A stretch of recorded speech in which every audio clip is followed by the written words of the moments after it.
E o Joel Rufino dizia: a esquerda não tem que ter uma política de segurança pública, a esquerda tem que ter uma política de proteção dos direitos. O que o Alessandro Barata dizia: não é direito à segurança, é segurança dos direitos. Né? Olá, pessoal, bem-vindos ao 90º episódio do podcast Segurança dos Direitos, o seu podcast semanal sobre a questão criminal. Estamos aqui mais uma vez neste aprazível ambiente virtual, infelizmente ainda em tempos de pandemia, mas graças a Deus com cada vez mais pessoas sendo vacinadas, né? E, portanto, vivemos um momento em que começamos a ver alguma luz no fim do túnel. Isso enche a gente de esperança, isso enche a gente de alegria. Eu vivo a expectativa de voltar a fazer pelo menos alguns desses episódios presencialmente, né? Como a gente costumava fazer antes. Né? A vantagem do virtual é poder ter aqui pessoas de vários lugares do país, como é o caso, inclusive, do episódio de hoje. Mas nada substitui o contato físico, o contato presencial, a possibilidade de estar ali frente a frente, numa mesma mesa, tomando um café, combinando um chopp para depois. Né? É uma rotina que a gente espera, de alguma forma, retomar assim que a vida nesse país estiver voltado para padrões mínimos de normalidade. Bom, prazer estar aqui com vocês mais uma vez. Queria lembrar aos nossos ouvintes que a gente está em praticamente todas as plataformas de áudio. Temos também perfil no Instagram, no Twitter, temos aquele e-mail no Gmail. Não faltam ferramentas para que vocês entrem em contato conosco. Estou aqui hoje na presença da minha queridíssima amiga Júnice Santos, que vai dizer um oi para a galera. Olá para nossa audiência, sempre bom voltar para cá. Quero pedir desculpas já de antemão que tive um problema técnico e talvez meu som nesse episódio não esteja tão limpo e, enfim, claro quanto normalmente é, mas voltaremos à normalidade, pelo menos a normalidade sonora desse podcast muito em breve. Bom, pessoal, e o convidado que está aqui hoje, acompanhando a mim e a Júnior na bancada do podcast, é o advogado e pesquisador Pedro Bertolucci Kisse, de São Paulo, que está com um trabalho incrível, uma dissertação de mestrado, em vias de se transformar em livro. E estamos aqui, acho que em primeiríssima mão, nesse podcast, de certa forma antecipando muito prazerosamente o lançamento dessa obra que eu não tenho nenhuma dúvida que vai marcar a evolução do pensamento criminológico brasileiro. O trabalho dele tem o título A Criminologia Crítica Brasileira no Debate sobre a Concentração Espacial do Encarceramento. Será publicado pela editora de Plácido, muito em breve, como eu falei. E é um trabalho muito interessante, muito inusitado, como eu conversei aqui um pouco com ele, com a Júlia, nos bastidores, né?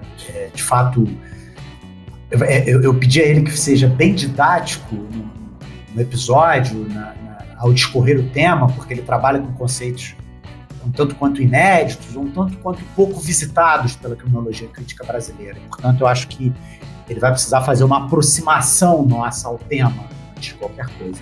Mas tenho certeza que vai ser um episódio delicioso, porque o trabalho é muito profundo e descortina visões muito novas e muito interessantes. Quer dizer, a gente pelo menos, que acha que a criminologia crítica brasileira é o que tem de mais ousado na interpretação do pensamento criminológico, me surpreendi e acho que vocês todos se surpreenderão também. Bom, eu não vou gastar mais nem um minuto do ouvinte com a minha própria isolada voz e vou dar início imediato a este 90º episódio do podcast Segurança dos Direitos. Bom, Pedro, queria antes de mais nada agradecer muito a tua presença aqui, dizer que é um prazer para a gente ter você aqui, agradecer que você aceitou o convite de bate-pronto, enfim, e queria pedir que você se apresentasse para a galera para a gente poder começar, para a gente poder dar início a esse bate-papo. Perfeito, Rafael. Bom, sou um ouvinte assíduo aí do podcast, me acompanha nas minhas corridas, nas minhas idas para o trabalho, então é um prazer estar aqui com vocês. Como o Rafael mencionou, eu sou de São Paulo, eu sou advogado criminalista E eu também sou pesquisador em criminologia crítica. Fiz meu mestrado na FGV Direito de São Paulo, fiz meu mestrado então, sobre criminologia crítica lá, e atualmente eu sou pesquisador e estou em vias aí de ingressar no doutorado, estou ainda definindo algum tema para doutorado. Poxa, Pedro, que legal. Maravilha. Pedro, vamos começar do começo, cara. Eu acho que é muito importante você explicar um pouco para a gente o que significa essa pretensão que o teu título anuncia, né? Que é inserir a leitura da criminologia crítica brasileira dentro desse debate sobre a concentração espacial do encarceramento. O que é essa concentração espacial do encarceramento e o que você pretendeu ao reunir no mesmo trabalho essas duas perspectivas, né? A questão da criminologia crítica e toda a carga teórica que ela tem com essa questão espacial, digamos assim. Beleza, então, a pergunta é ótima, até porque o termo, né, concentração espacial do encarceramento, ele não é muito utilizado aqui principalmente aqui no Brasil, né, uma discussão que eu verifiquei que existia muito nos Estados Unidos, e é muito comum que as pessoas pensarem que concentração espacial do encarceramento, eu estou me referindo às diferenças regionais de padrões de encarceramento no Brasil. Por exemplo, o fato do estado de São Paulo ter uma taxa de aprisionamento próxima dos Estados Unidos, enquanto que a Bahia tem uma taxa de encarceramento bastante baixa. Enfim, a concentração espacial do encarceramento que eu trato, ela não é propriamente isso. O que eu me refiro como concentração espacial do encarceramento é o fato do encarceramento ser concentrado de forma desproporcional em alguns bairros das cidades, em alguns bairros dos grandes centros urbanos. Então, a ideia, e até uma coisa um pouco óbvia, é que o sistema penal ele não vai incidir da mesma forma sobre o território. Os processos de criminalização, eles não vão acontecer de forma igual em todos os bairros da cidade. Os processos de criminalização, e isso, assim, num contexto de guerra às drogas, fica mais nítido ainda, eles vão incidir com cor, eles vão incidir com classe e eles vão incidir com endereço. São determinados locais que são afetados pelo processo de encarceramento em massa. E aí, o que eu pretendi com isso, para trazer esse trabalho, eu busquei vincular isso a uma perspectiva de criminologia crítica, porque o tema tem, ao meu ver, o tema tem tudo a ver com as características centrais da criminologia crítica. Assim, a criminologia crítica, entre outras características, ela se propõe a fazer uma função de denúncia do sistema penal e diagnósticos muito concretos, né, demonstrar mesmo que as funções declaradas são irreais do sistema penal e mostrar que o que acontece, na verdade, são as funções ocultas, e nisso entra uma função de denúncia, e essa denúncia, ela tem muito foco na questão da seletividade penal, né? A criminologia crítica demonstra como que o sistema penal atua de forma desigual e não cumpre as funções declaradas. E se ele tem, então, essa seletividade penal, é importante que a criminologia crítica leve em consideração a dimensão espacial do encarceramento. Então, essa dimensão local, para além de classe e de raça, que inclusive convergem, né, para a dimensão local, mas tenha também em vista as dinâmicas que acontecem a nível dos bairros. O que mais me intrigou foi exatamente essa sua última frase, dessa tua brevíssima exposição. Eu queria que você explorasse um pouquinho mais a questão espacial, quer dizer, é que você reconhece as contribuições da criminologia crítica, né? Nos atravessamentos, na leitura dessa realidade e tudo mais. Só que eu fico com a impressão de que na tua avaliação, talvez isso não tenha sido suficiente, né? E aí você sugere o atravessamento da questão espacial. Uhum. É isso que eu queria que você falasse um pouco mais disso. Eu queria só pontuar, e converge um pouco com o que o Rafael já, enfim, deu o pontapé inicial para a gente discutir, mas eu queria só pontuar que quando você fala, né, quando você usa essa expressão, você tem um pouco uma preocupação, que não é uma preocupação necessariamente nova, na criminologia enquanto disciplina de um modo geral, né? Essa questão de tentar explicar a criminalização dentro dos espaços urbanos e essa incidência heterogênea dos processos de criminalização dentro dos espaços urbanos é uma preocupação que a gente já vê desde, né, de a virada sociológica da criminologia, particularmente ali com as escolas ecológicas, né, a escola de Chicago também tem tateia um pouco sobre essa temática, e me parece que a tua observação é muito mais no sentido de entender de que maneira talvez a criminologia crítica acaba um pouco ignorando esses avanços, né, que, enfim, são avanços significativos feitos nessa criminologia, digamos, tradicional, liberal, ali do início do século XX. Eu só realmente ia fazer uma observação nesse sentido, que acho que complementa muito a questão que o Rafael já levantou. Não, perfeito. Eu acho que dá para eu responder juntando as duas coisas. Então, assim, eu tive mesmo essa preocupação.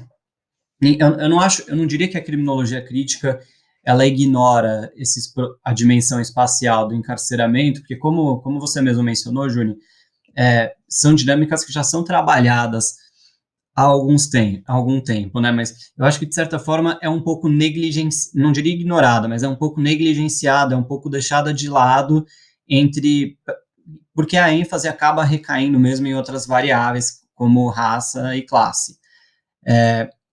Mas a dimensão espacial me chamou muito a atenção, porque eu acho que, assim, primeiro uma contextualização geral, né, que eu comecei a estudar muito sobre encarceramento em massa, e a literatura desse tema tem muita coisa dos Estados Unidos, né, Estados Unidos é o país que mais pune, maior taxa de encarceramento, e eles têm muitas pesquisas empíricas, né, diferente do que acontece aqui no Brasil. Lá nos Estados Unidos eles têm pesquisa empírica de praticamente tudo, assim.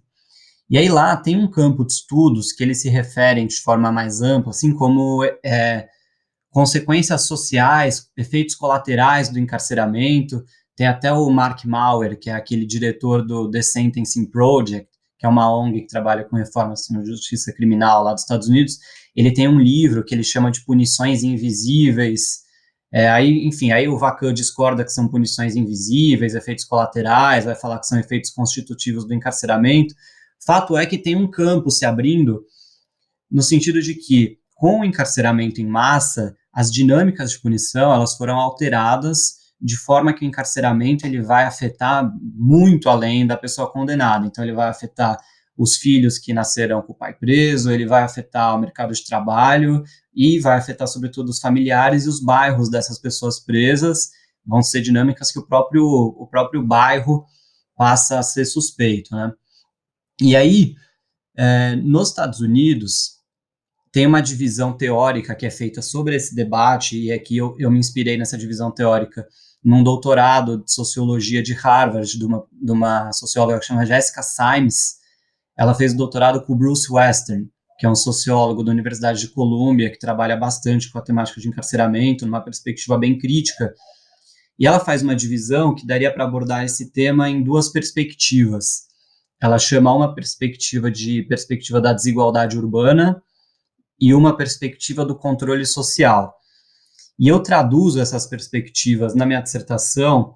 Se fosse para traduzir em termos de escolas criminológicas aqui que a gente está acostumado, seria algo como a perspectiva da desigualdade urbana seria o equivalente a nova escola de Chicago, e esse termo, inclusive, ele é referido no Oxford Handbook of Criminology. Eles usam o termo neo-Chicagoans, eles falam mesmo da nova escola de Chicago, porque são teorias que elas vão partir da ideia de desorganização social aí da primeira metade do século XX, só que elas vão expandir essa ideia, né? Elas vão partir da desorganização social dos bairros e elas vão fazer questionamentos sobre a desigualdade social que existe, as relações entre encarceramento, e, sobretudo, elas vão tratar como essa desigualdade entre os bairros, então, como uma concentração de vários baixos índices socioeconômicos a nível dos bairros, ele não necessariamente vai gerar uma maior criminalidade, que é aquele viés determinista da escola de Chicago mais clássica que a gente está acostumado a ver em curso de criminologia, nos manuais,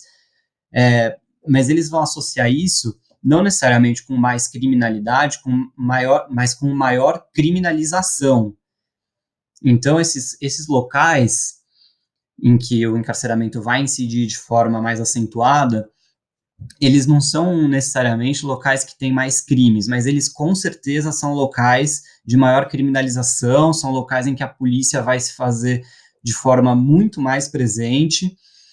E aí, óbvio, né, dentro dessa perspectiva são vários autores, e tem autores que trabalham ainda com uma perspectiva que, pelo menos eu identifico como um pouco etiológica ainda, né? Então, por exemplo, o Todd Clear, que é um criminólogo lá dos Estados Unidos, ele tem um livro interessantíssimo que chama Imprisoning Communities, né, Aprisionando Comunidades, que ele vai tratar só sobre os efeitos negativos que o encarceramento traz para essas comunidades.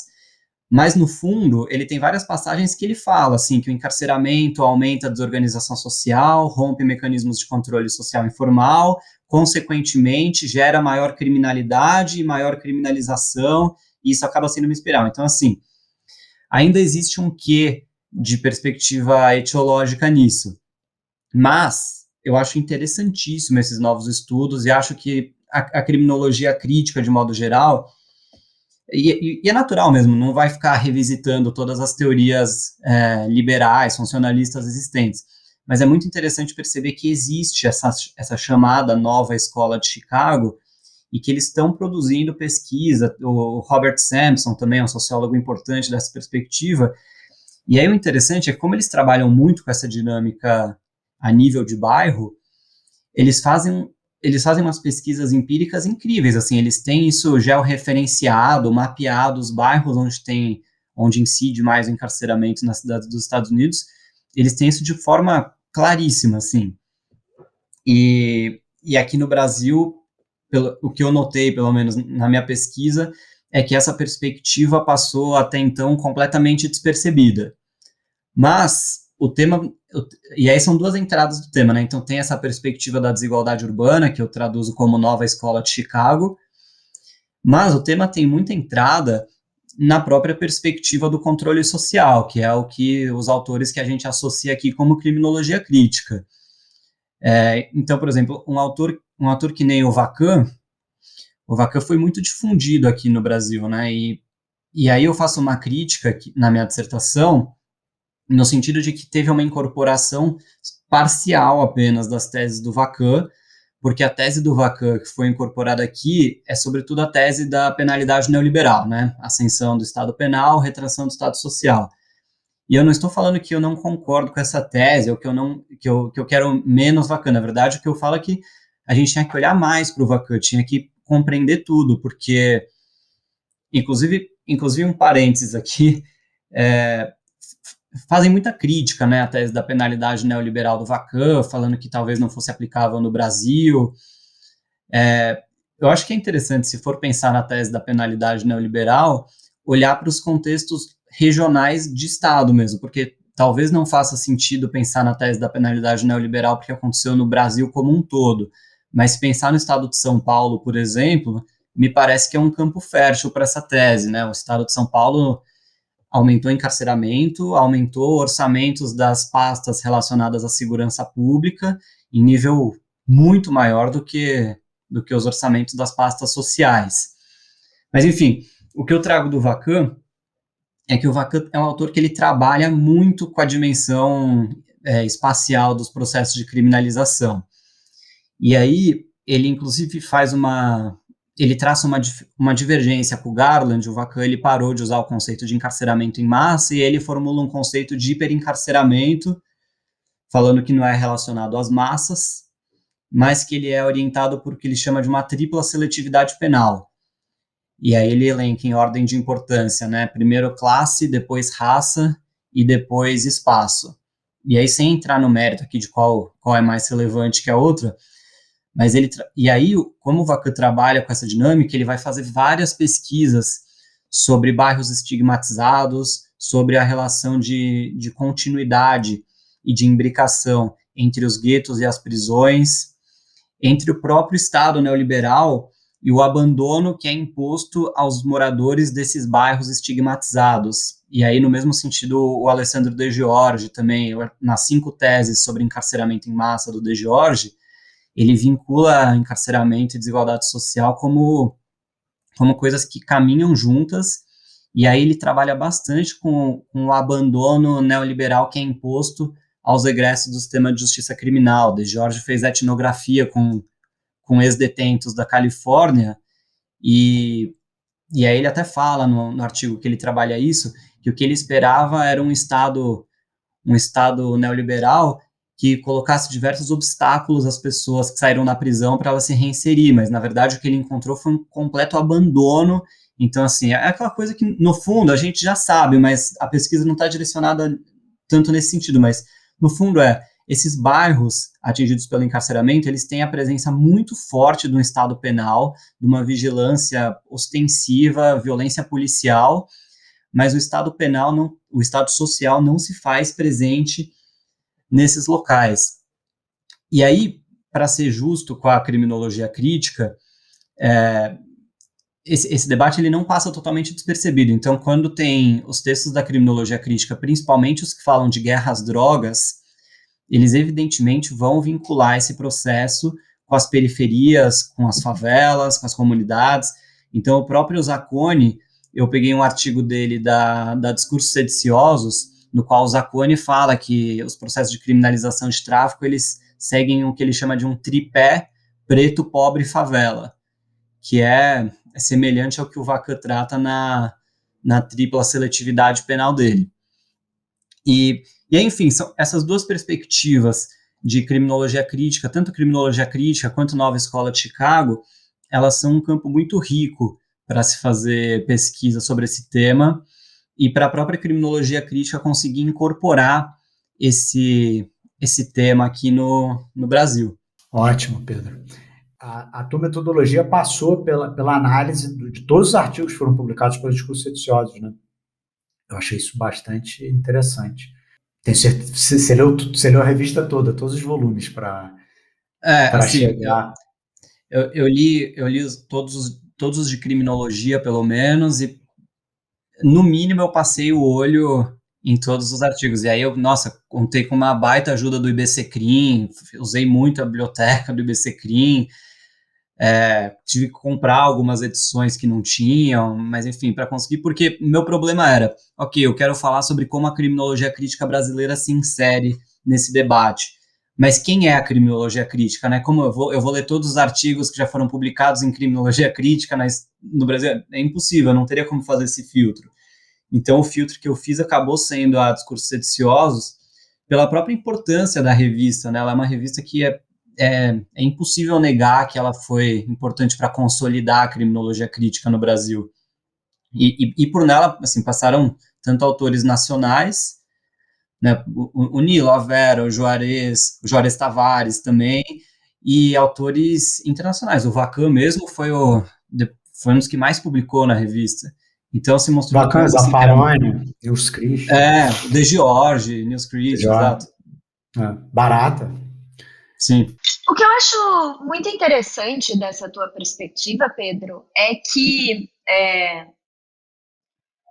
a própria construção da criminologia crítica, ela se dá a partir de uma certa apropriação, digamos, de conceitos tradicionais da criminologia, especialmente esses conceitos mais, digamos, sofisticados, que nos foram apresentados pela criminologia no século XX, então pensando, né, paradigma da reação social, pensando essas escolas sociológicas da criminologia do início do século XX, né, que elaboraram conceitos e categorias bastante importantes para a criminologia, muito frutíferas para qualquer análise, não só para as análises né, de uma abordagem da criminologia crítica, mas a criminologia crítica ela incorpora esses conceitos, essas categorias, e faz sobre eles uma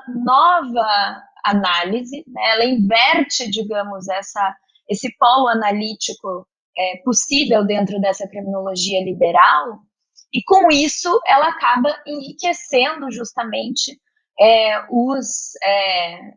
os discursos possíveis sobre o crime, né? O As Barata mesmo análises era, o possíveis. Barata mesmo era muito bom nisso, né? Em ressignificar conceitos, né? Exato, exato. E assim, pensando dessa perspectiva, é muito interessante entender ou perceber, talvez, que embora, e você acho que deixou isso bem claro nessa tua primeira fala, embora esse aspecto, digamos, dessa criminologia mais liberal tenha sido muito bem incorporado pela criminologia crítica norte-americana, ele acaba sendo, talvez, negligenciado pela criminologia crítica brasileira, latino-americana, de um modo geral, como você mencionou. Eu queria que você explicasse para a gente, sei que você, enfim, deve ter as suas hipóteses aí, mas que você explicasse um pouco para a gente por que você entende que isso acontece. Ah, perfeito. Em que ponto a criminologia crítica desenvolvida no Brasil e na América Latina acabou perdendo, talvez, esse fio da meada que é Uhum, ainda hoje tão relevante na criminologia estadunidense. uhum. Não, perfeito. E eu lancei algumas hipóteses, sim. Inclusive, eu trabalhei com elas no último capítulo da dissertação, que agora é livre. Eu trabalho um pouco, então, com algumas hipóteses, que no fundo é saber, né, e eu me coloco dentro do campo, né, então, ao mesmo tempo eu estou fazendo uma crítica, de certo modo, ao campo, mas eu estou me colocando dentro do campo, né, por que a criminologia crítica tem deixado passar um pouco essa dimensão espacial do encarceramento. E aí, assim, eu tive que pensar em características centrais da criminologia, que tem algumas características que talvez tenham gerado um imobilismo, assim, do campo.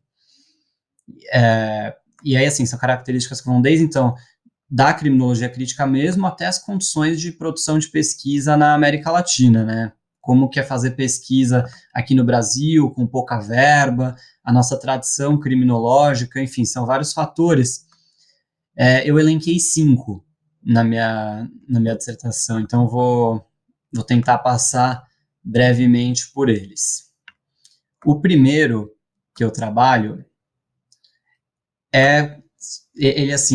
ele diz respeito à característica da criminologia crítica de se opor às criminologias tradicionais, né? Então, tem uma ideia muito forte de que, e é verdade, a criminologia crítica ela parte do labeling para ela romper, então, com o paradigma etiológico e vai mudar o processo. O foco não vai mais ser a pergunta não vai mais ser por que as pessoas cometem crimes, seja com respostas etiológicas individuais ou sociais, vai ser por que as pessoas são criminalizadas, né? Como o Estado exerce controle social. E aí, nessa refutação de outras criminologias, parece que o campo pode ter se fechado a estudar outras criminologias que não se dizem expressamente críticas, que seria, então, por exemplo, o caso dessa nova escola de Chicago. Porque, veja, você não precisa concordar com tudo que eles estão falando, você não precisa entrar na deles e falar que bairros com menos controle social informal vão ter mais criminosos. Não é disso que se trata, mas talvez é de olhar mesmo para outras criminologias e até fazer uma aproximação, que eu acho que é uma aproximação muito proveitosa, é muito necessária, que tem acontecido nos últimos anos entre a criminologia crítica e a sociologia da violência, a sociologia da punição. Inclusive, nos últimos anos, isso teve que ficar fora da dissertação, mas nos últimos 2, 3, 4 anos, tem vários trabalhos muito bons relacionando a dimensão espacial do encarceramento na criminologia crítica. Então, tem o Renato Freitas, né, que é de Curitiba, que eu li o mestrado dele, acho que é Prisões e Quebradas, não é? Eu acho engraçado que você tenha mencionado ele, porque eu ia, inclusive, levantar esse debate mais para frente no podcast, mas que ótimo! Então, e mesmo a Vera Batista, ela tem orientandos, tem um pessoal que trabalha com ela que tem trabalhado com a dimensão espacial. Eu peguei um artigo recente do Lucas Matos e acho que Ana Paula Barreto, que eles trabalham em Salvador mesmo, nessa dinâmica, nessa perspectiva. Então, assim, o tema não é que a criminologia crítica não existe isso dentro dela, mas ele ainda é um pouco negligenciado.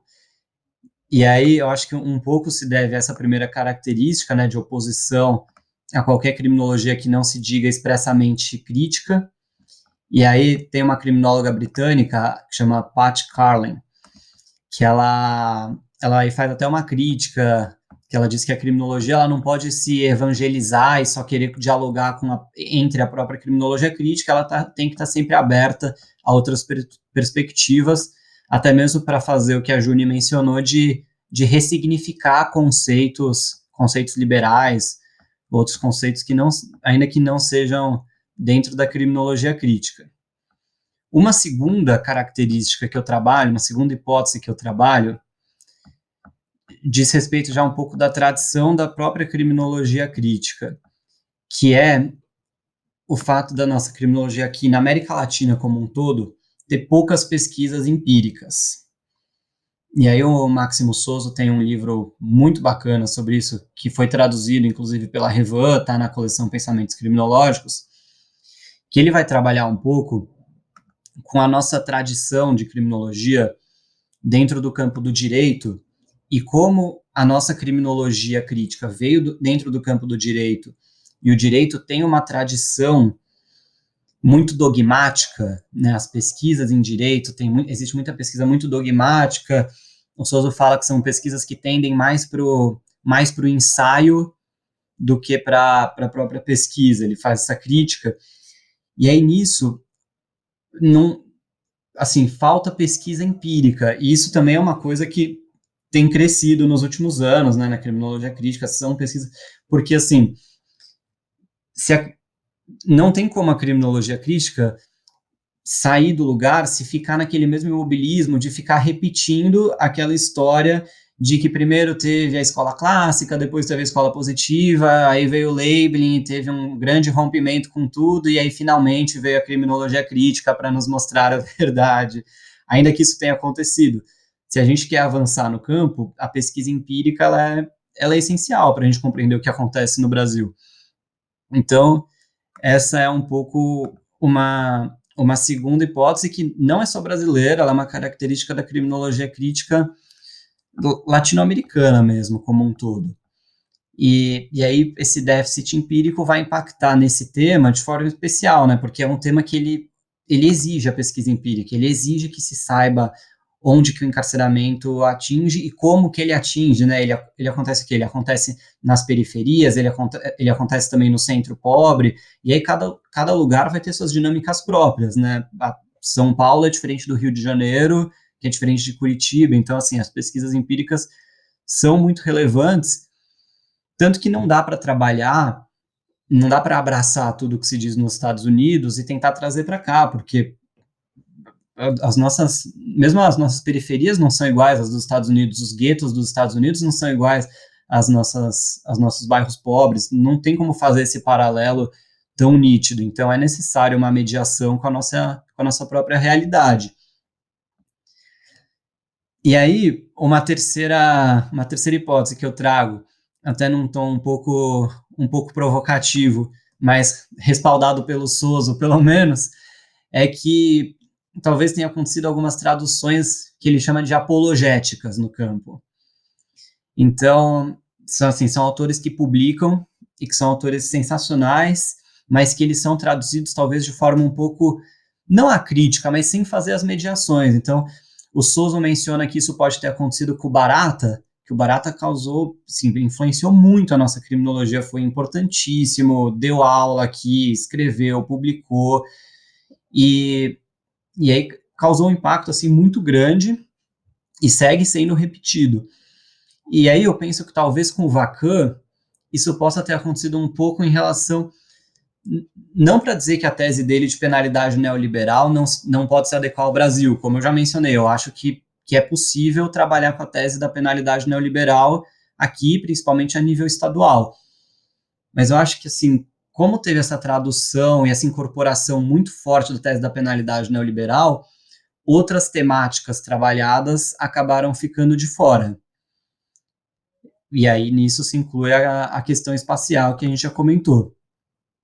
Uma quarta característica que eu trabalho diz respeito aí propriamente às condições de produção de conhecimento em criminologia no Brasil, as péssimas condições, né? Os pesquisadores, assim, já era ruim há um tempo atrás, atualmente acho que nós pesquisadores estamos no pior momento possível para se fazer pesquisa no Brasil, sem verbas.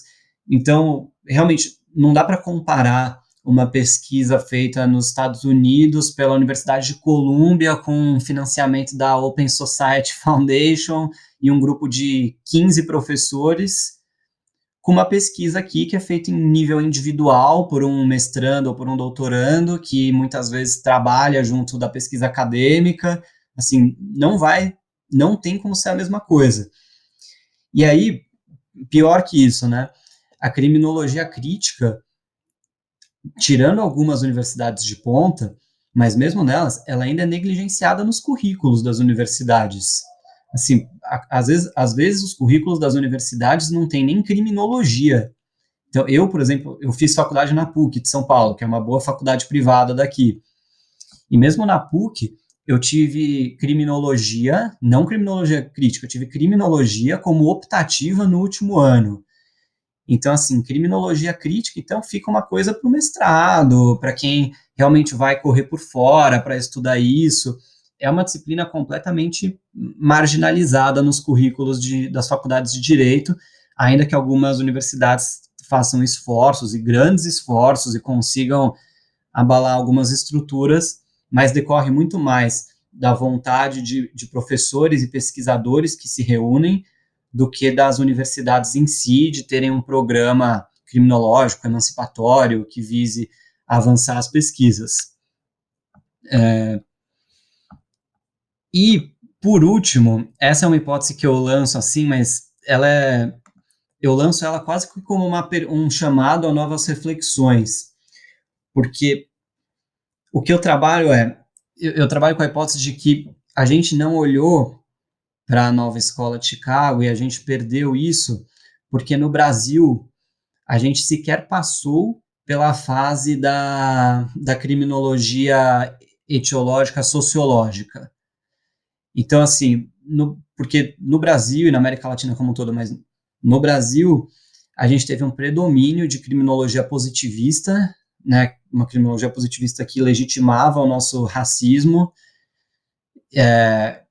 e aí a gente teve um predomínio dessa criminologia, pelo menos até a metade do século XX, e aí, a partir da década de 70, já veio com tudo a própria criminologia crítica, num movimento tanto latino-americano quanto brasileiro, que rompeu mesmo e fez a pesquisa de qualidade em criminologia crítica, mas talvez sem ter passado por esse momento da sociologia criminal. Então, a crítica que a gente faz, em geral, a criminologia sociológica é uma crítica à criminologia sociológica de outros países, porque aqui o que a gente teve mesmo foi criminologia positivista, a gente não teve essas nuances todas ao longo de 1920, 30, era racismo, era criminologia positivista forte, e disso a gente pulou já para criminologia crítica.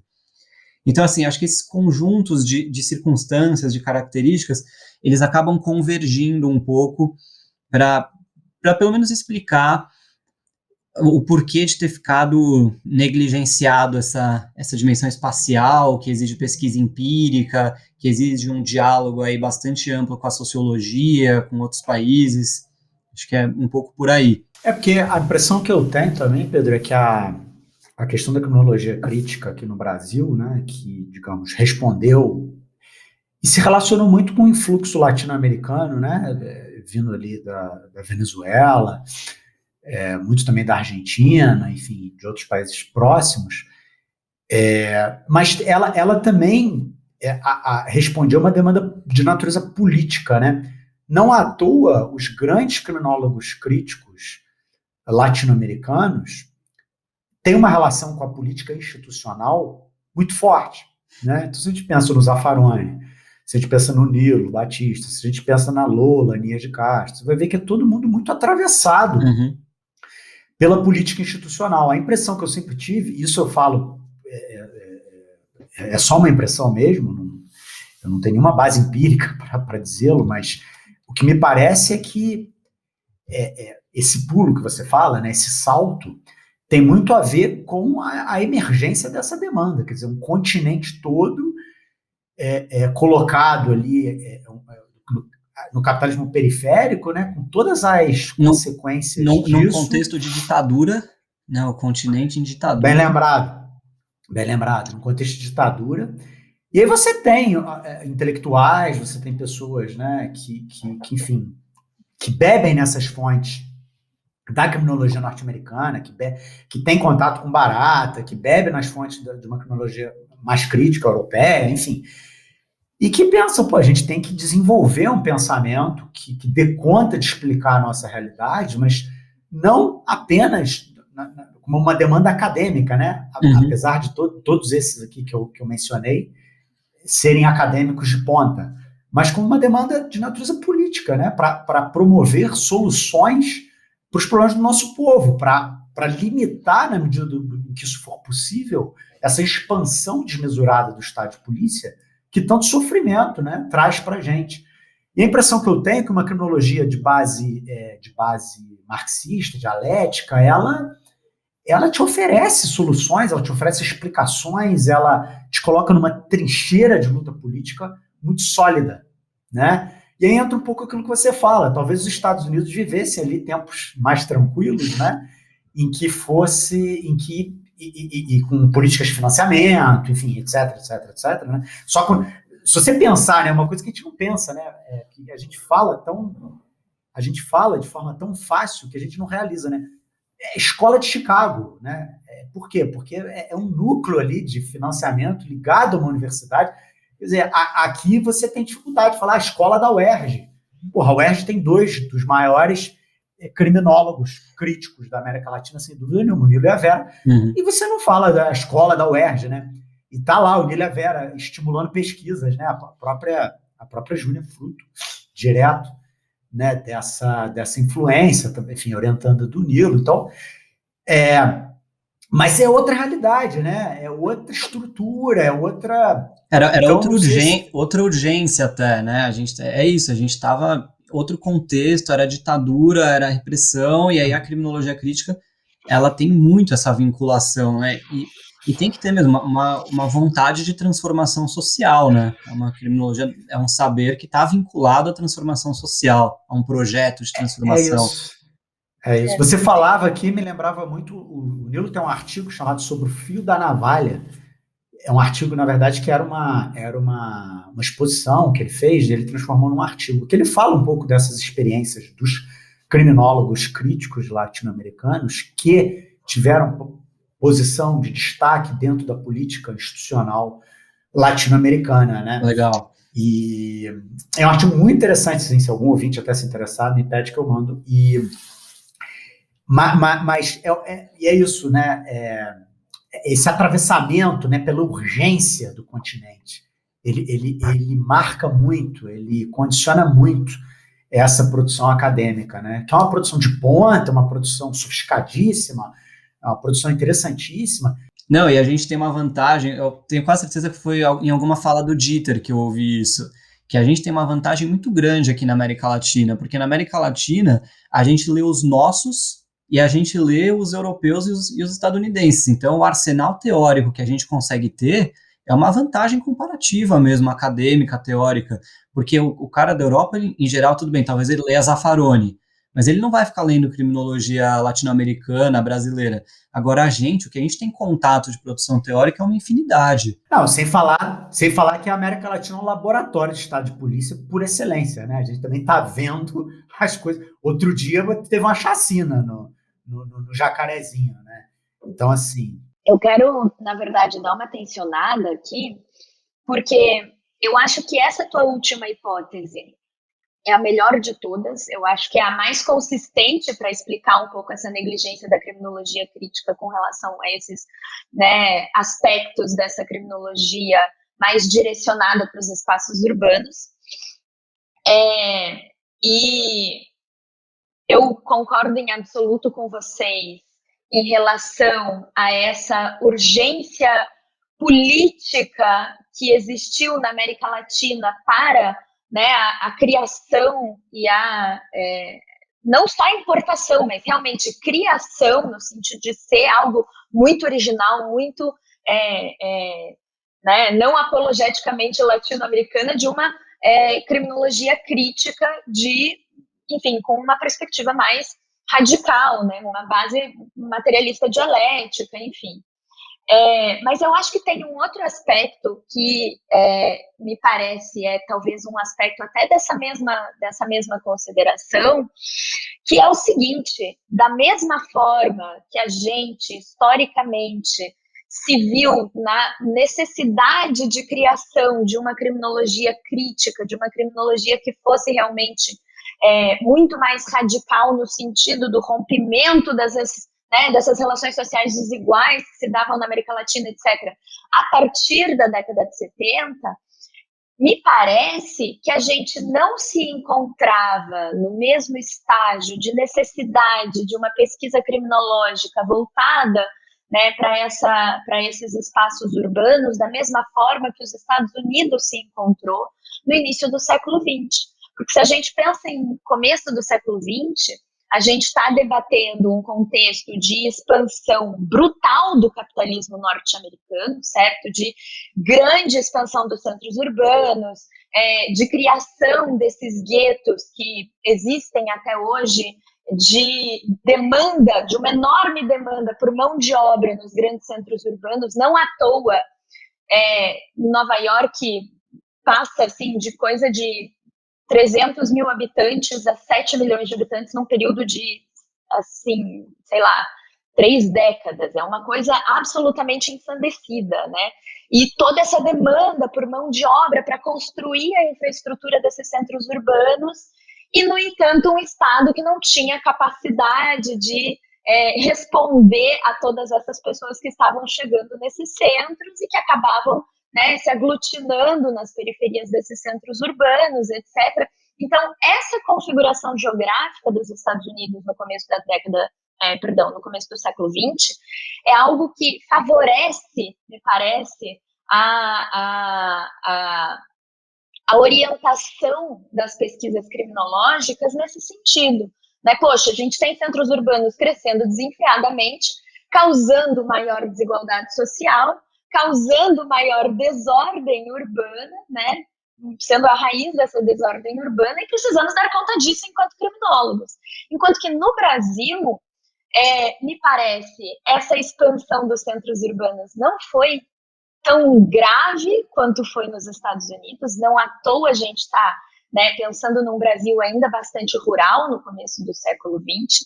A gente ainda está pensando num Brasil que tem uma economia muito fincada na economia rural, né, nessa ideia do patriarcado rural brasileiro que os pais da sociologia brasileira sempre falam, e ainda muito vinculada à escravidão, né, ainda muito atrelada a, digamos, as relações sociais brasileiras ainda estavam muito pautadas pelas relações sociais impostas pela escravidão até pouquíssimo tempo atrás, se a gente for pensar no início do século XX. Então, me parece que, nesse momento, não havia, talvez, no Brasil, espaço para o florescimento de uma criminologia nessa perspectiva sociológica etiológica, enquanto havia ainda uma necessidade muito grande, justamente por questões de organização do controle social e de imposição, né, do controle social por parte do Estado a essa população, do desenvolvimento de uma criminologia positivista tradicional, como se deu, né? Não é à toa que os movimentos higienistas, por exemplo, nos centros urbanos no Brasil, na primeira metade do século XX, ganham tanto fôlego e estão tão pautados nessa criminologia positivista tradicional produzida aqui, pensando aqui no Nina Rodrigues, por exemplo. Então, eu acho que se por um lado a gente tem essa emergência de produção de uma criminologia crítica na América Latina e um espaço, um ambiente político, econômico e social tão favorável para o florescimento dessa criminologia crítica, por outro lado, antes disso, a gente talvez não tivesse espaço para uma produção voltada para essa atenção em relação aos centros urbanos no Brasil também, né? Até então, pelo menos. Eu acho que a gente passa por um período de industrialização muito mais tardio, de modernização muito mais tardio do que o dos Estados Unidos, e eu acho que isso acaba influenciando também a maneira como a criminologia se desenvolve aqui nessa primeira metade do século XX. Não, eu concordo. Na verdade, eu acho que eu concordo totalmente, viu, Júnior? Porque, no fundo, é isso, né? A gente tem que olhar para a nossa história. A gente não pode fazer criminologia olhando para a história dos Estados Unidos, Exato. né? O que você colocou no fundo corresponde a isso, né? A criminologia como um saber sempre vinculado ao poder político. É evidente que no início do século XX, no início do século XX, a nossa escravidão tinha acabado de ser abolida. Acabado. Então, é evidente que a nossa criminologia seria apositivista. Nina Rodrigues, a gente teve essa influência muito forte e não tem como a gente comparar. A crítica que eu faço, eu acho que é um pouco no sentido de que, apesar disso, a gente, em muitos textos da criminologia crítica brasileira, tem essa historinha da evolução das escolas criminológicas, falando das escolas sociológicas como se fosse uma coisa brasileira. Não, eu acho que eu estou de acordo com você, não foi isso que aconteceu no Brasil, por isso que eu falo que a gente pulou essa etapa. E apesar da crítica... E aí a gente fica com uma crítica... Perdão, não é que a gente pulou essa etapa por ter ignorado, mas porque não existia o ambiente para isso. Com certeza. Né? Não era o momento para a história brasileira.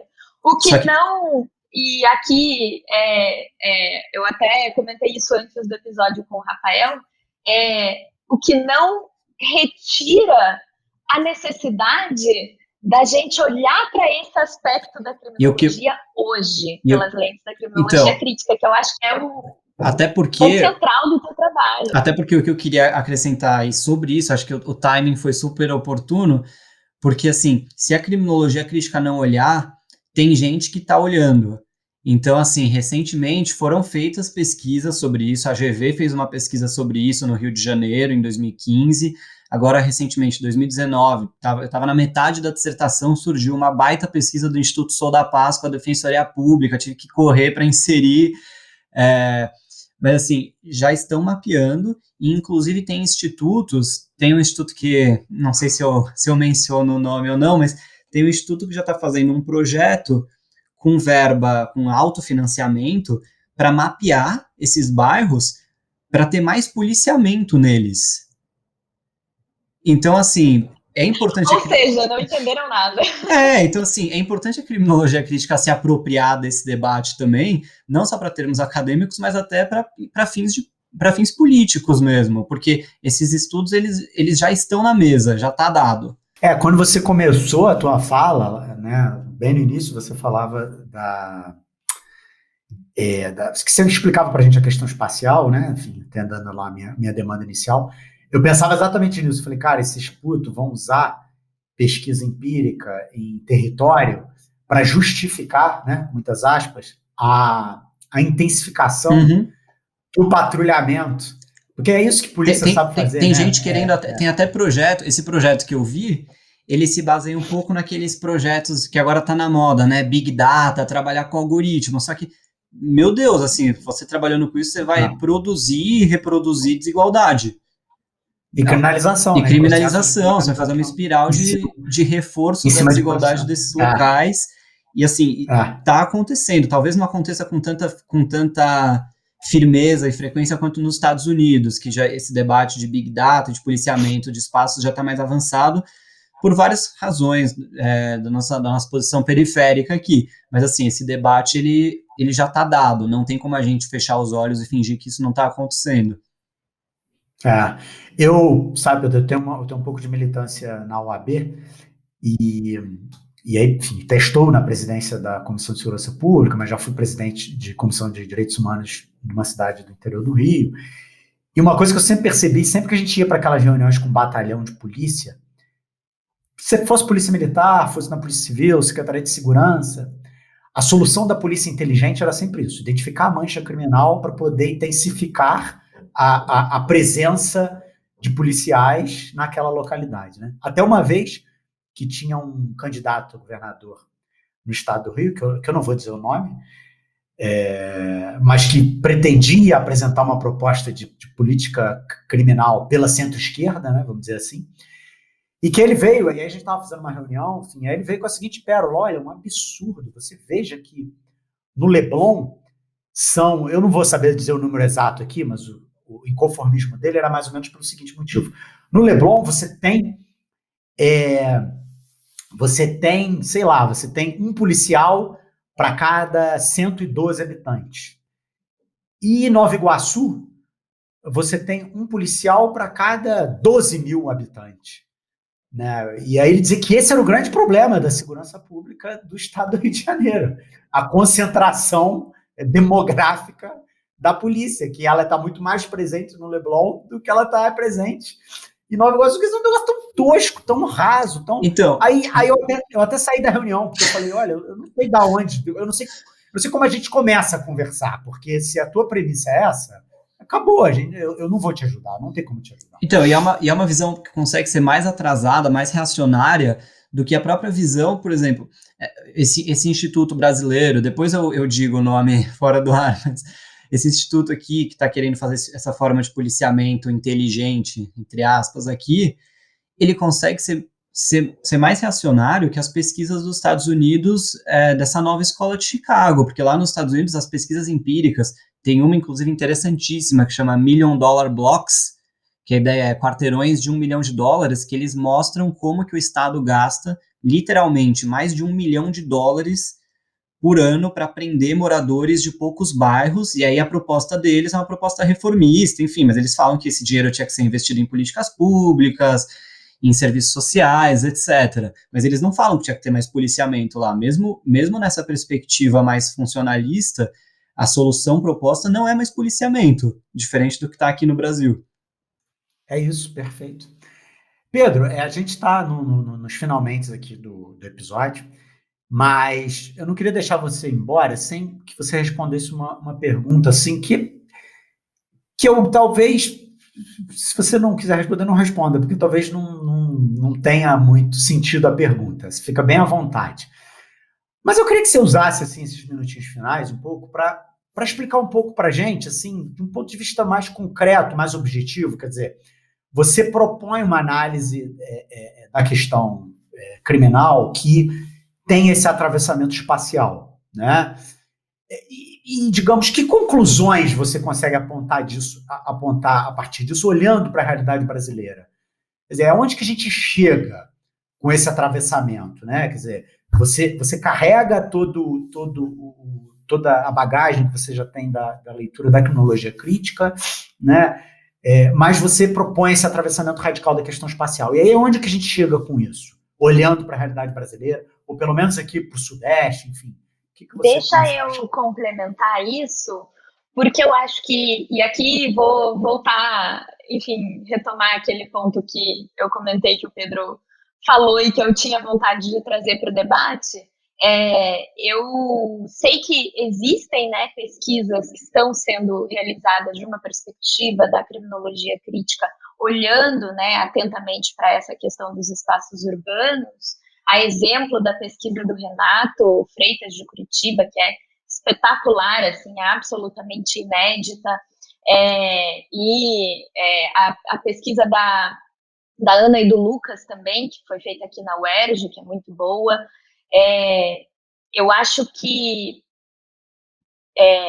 é um espaço que aos poucos a criminologia está se apropriando, mas eu acho que uma questão que é relevante a gente pensar aqui é se existe essa negligência da criminologia crítica em relação a essa temática ou a essa abordagem muito específica sobre a distribuição, né, geográfica da criminalização.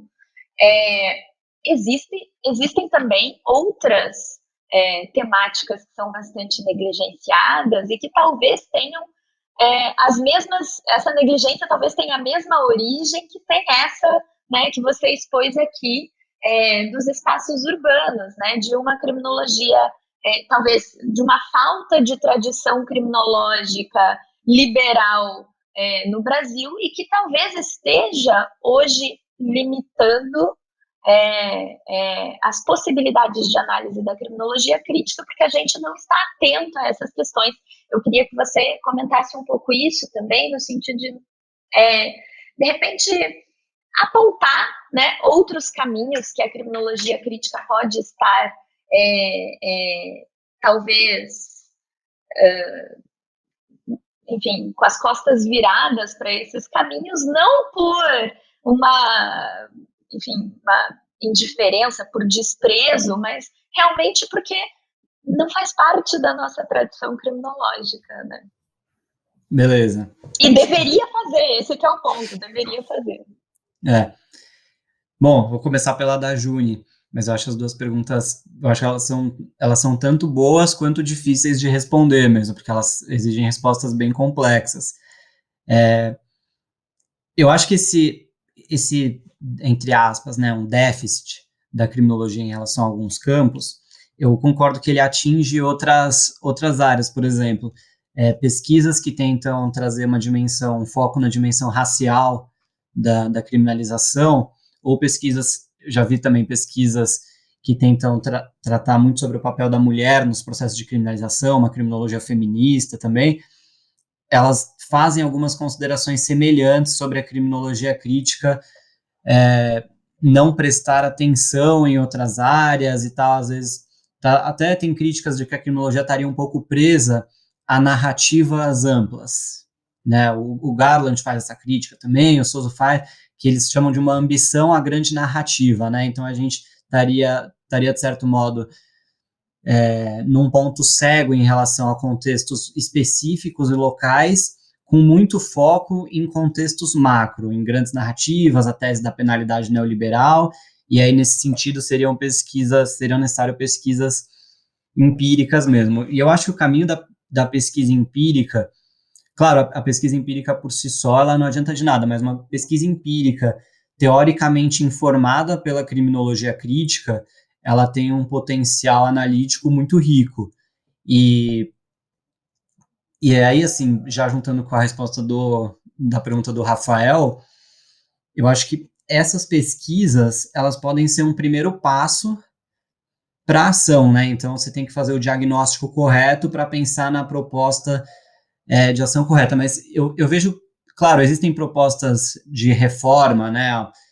Existem propostas reformistas de tentar mais serviços sociais nesses bairros, essas propostas nesse sentido, mas assim, eu vejo com muita dificuldade como elas poderiam dar certo sem uma mudança mais estrutural na sociedade, uma mudança mais estrutural na forma como se organiza a cidade, porque assim, não é simplesmente colocar, e aí é que todo mundo é do direito, sabe, não é simplesmente inserir uma alternativa penal ou uma violação. A guerra às drogas, que é o que impacta muito esses espaços, por exemplo, ela é estruturada e ela conta com o aval do direito e da justiça. São criados arranjos jurisprudenciais, normativos para permitir a violação da residência das pessoas. Eu vejo com dificuldade pensar em propostas que não envolvam dimensões mais estruturais e reformas amplas mesmo para combater desigualdade social. Para mim, o ponto seria por aí. Ótimo, perfeito. Pedro, então, felizmente a gente está chegando no nosso final aqui. Queria dizer que o bate-papo foi muito legal. Fico muito feliz com o fato da tua dissertação estar se transformando num livro, né? Assim que ele for publicado efetivamente, por favor, entre em contato com a gente, que a gente vai jogar isso nas mídias do podcast, porque realmente essa tua pesquisa tem que ser socializada, porque ela propõe uma visão nova, interessante, absolutamente crítica, né? É a crítica da crítica, e por isso importante e fundamental para a gente seguir caminhando nesse caminho, para a gente seguir perseguindo esse caminho de libertação, esse caminho. Que no final, só um parênteses, que no final das contas, a crítica da crítica é a característica constante, né, da criminologia que se pretende crítica. Não tem como escapar disso. Exato. É isso. Eternamente se auto-questionando. Exato. É isso, Pedro. Eu agradeci muito a tua disponibilidade de estar aqui com a gente hoje. Estamos gravando no dia do feriado da Revolução Constitucionalista de São Paulo, né? Enfim, é feriado, né, Pedro? Então a gente tem que respeitar. Mas é um prazer enorme e agradeço muito você ter dedicado um espaço do seu tempo para se dedicar aqui ao podcast. Eu vou passar a palavra para a Juni, fazer as considerações finais, se despedir da nossa audiência, e por último você terá a palavra, e eu vou pedir que você deixe para a nossa audiência qualificada a dica de um livro. Você, como um bom ouvinte desse podcast, sabe que a condição é que esse livro não seja um livro jurídico, tá bem?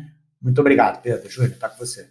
Pedro, quero te agradecer tua presença, tua disponibilidade, teu didatismo em apresentar tua pesquisa aqui. Acho que esse episódio ficou muito interessante e eu acho que esse é o caminho da criminologia hoje em dia, né? Eu sei que volta e meia recebo mensagens de alunos, enfim, pessoas que estão pretendendo entrar na carreira acadêmica, fazer um mestrado, um doutorado, ou mesmo quem está concluindo o curso, e as pessoas dizem, nossa, mas eu não sei que tema trabalhar, eu estou sem perspectiva. Gente, tema é o que não falta, porque é isso, né? A criminologia brasileira, embora ela seja muito rica no aspecto da crítica, né, a gente ainda tem um déficit muito grande de pesquisas empíricas realizadas, né, de pesquisas específicas realizadas, e isso é necessário, né? Sempre, lógico, com essa abordagem da criminologia crítica, sempre respaldado aí por um arcabouço teórico robusto e que possibilite essas análises de fato críticas, né, e não, enfim, esse progressismo reformista que a gente vê por aí. E, enfim, eu acho que o teu trabalho mostra isso, além de, né, nos mostrar diversas outras coisas, mas mostra isso, que existe muito espaço ainda para a gente produzir grandes pesquisas criminológicas e, enfim, acho que o teu trabalho é um grande exemplo disso e me alegra muito trazer esses olhares. Queria agradecer demais ao Rafael, à Juni, pelo convite. Já falei, eu faço parte aí da audiência qualificada de vocês, sempre escuto, admiro muito o trabalho de vocês, acho um podcast sensacional, melhor podcast jurídico, criminológico, e fiquei muito feliz pelo convite, por ter esse papo aqui com vocês. Acho que a gente acabou tratando de vários outros temas que são muito importantes aí para quem tem interesse na pesquisa criminológica e mesmo em questões que mexem inevitavelmente com desigualdade social, né? E então, agradeço demais. Eu aviso com certeza quando sair o livro. Já enviei para a editora, então vou avisar vocês com certeza. Espero que quem tem ouvido tenha gostado. Eu fico à inteira disposição aí também, se alguém quiser entrar em contato pelo Twitter, pelo meu e-mail, que é pedro.kise@gmail.com. Enfim, fico à inteira disposição. E, por fim, né, seguindo a tradição da indicação de livros, o livro que eu queria indicar é um livro que acho que, nesse contexto desesperançoso que a gente está no Brasil atualmente, é um livro que vai cair bem, que ele chama O Dia em que a Poesia Derrotou um Ditador. É de um chileno chamado Antônio Skármeta. E eu gosto bastante desse livro, porque ele é sobre ele é um romance, e ele é um romance conta um pouco a história do processo de fim da ditadura do Chile, a campanha pelo não que venceu. Então os chilenos disseram não para a continuidade da ditadura Pinochet, E ele é um livro que ele consegue trabalhar essa temática, apesar de ser uma temática dura, ele consegue trabalhar isso de uma forma leve. Então acho que traz um pouco de esperança aí dos brasileiros que a gente está precisando. E uma segunda indicação que eu queria fazer é do livro da Angela Alonso, a socióloga aqui de São Paulo, que chama Flores, Votos e Balas, que é sobre a história do movimento abolicionista da escravidão no Brasil, que é fantástico, assim, recomendo muito. Muito bom. Então é isso. Pessoal, um grande abraço. Até a próxima semana.